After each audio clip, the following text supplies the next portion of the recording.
Привіт, мої друзі.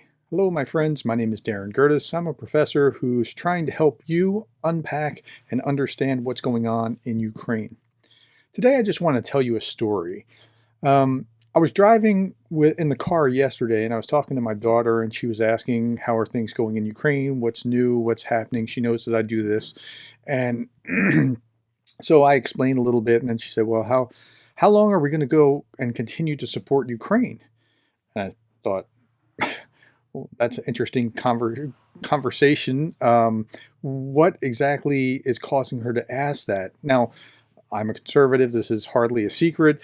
I was thinking, who's she listening to that she's getting this kind of question? And so I asked for some clarification. And that's the first thing I want to point out. Don't assume things about people because of their political party or because of the question they ask or whatever. Just get the clarification. That's the very first step. And after getting some clarification about, well, how long are we supposed to continue? Well, what do you mean? Well, what are you exactly asking? And she clarified a little bit. And I said, as long as it takes. And she said, well, it's expensive. And it sounded like a talking point. And I'm thinking like, what's going on? And yeah, I understand it's expensive. And she said, well, we have these problems at home. We could use this money on other things. And it sounded very much like other talking heads, like on TV or, some people that are like reading Russian propaganda points. And I'm thinking, oh my, in my own home, really? And she's talking about that. And so I asked, well, where did you hear this? And she said, I just thought that. She wasn't getting it from anywhere. She was just kind of thinking through the question. And this is why I'm telling you that you want to get the clarifying questions.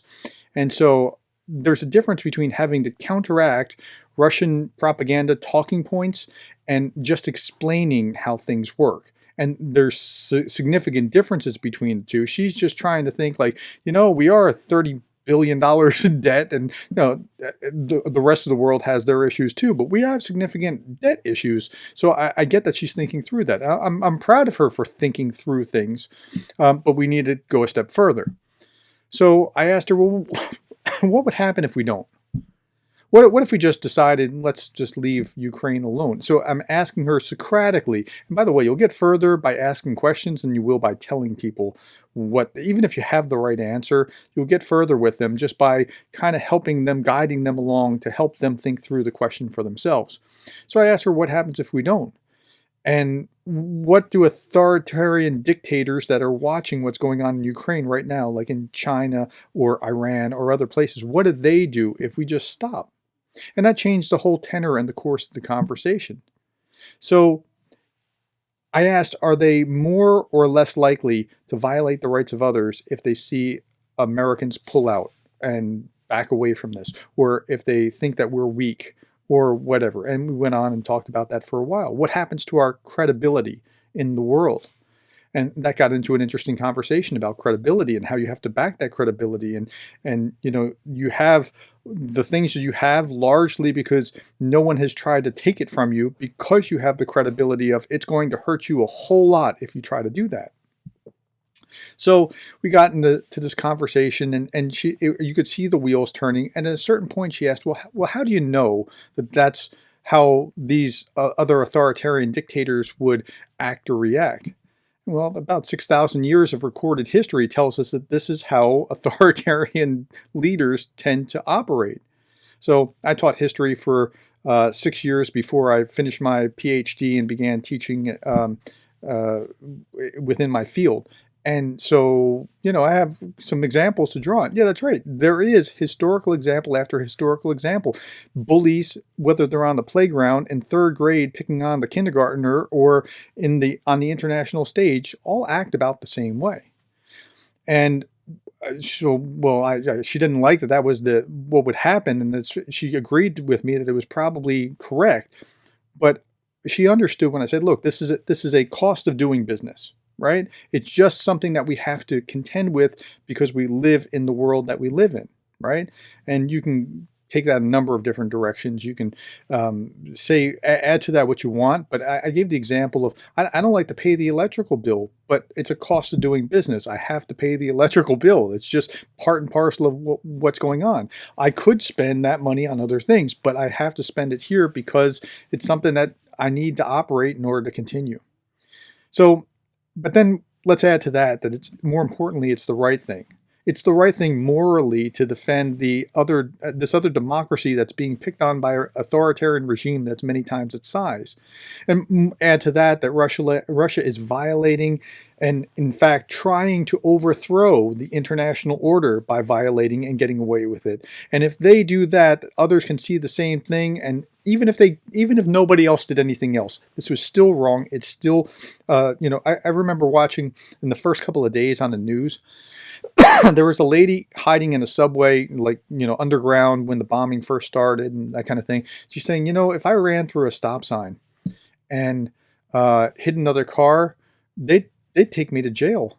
Putin's wantonly killing people indiscriminately and nothing's happening to him. And my heart just broke for this lady. That's exactly right. We've got to stop that kind of thing just because it's the moral thing to do. So Russia's violating this, and they're intentionally thumbing their nose at the world order. And if you let that go, what are you left with?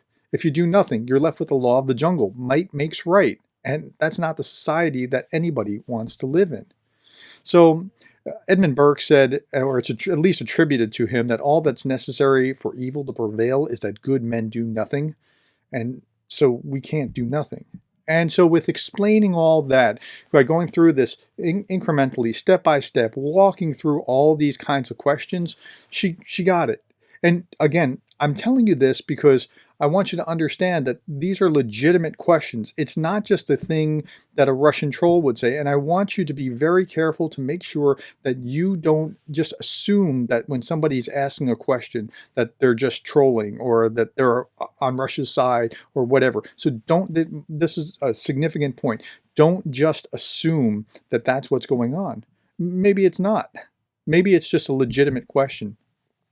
Now, if they are a Russian troll, then don't spend any more time with them. I mean, it's pearls before swine. Don't waste your time as soon as you realize that that's what it is and they just want to argue and they're not trying to actually learn. But you have to separate and make the distinction between this. So I thought this was worth talking about because if a conversation with my daughter can go this direction, like, I'm all in for this. And they know that I'm all in. And they kind of scratch their head a little bit and try to understand why. But again, this is years of maturity. But yes, they're asking these questions. And I think the answer is really as long as it takes. Now, again, if you say as long as it takes, you have to back it. You have to actually do the thing. Like, as long as it takes, okay, we're there. And that's quite a commitment. But again, what's on the other side? All right, so I hope that was helpful to you to understand how to think and process about why you should support the war, how you should support Ukrainians in this war. And if you want to support Ukrainians, you can look in the links below, and there are links to a number of organizations, United 24 and Samaritan's Purse. If you want to support me and what I'm doing, you can give me a like. That's one of the best things you can do. Ask me a question, buy me a cup of coffee, whatever. Engage in some way. Spread this video far and wide. Thank you for your time. Thank you for listening to me, and thank you for being the kind of person that cares about Ukraine.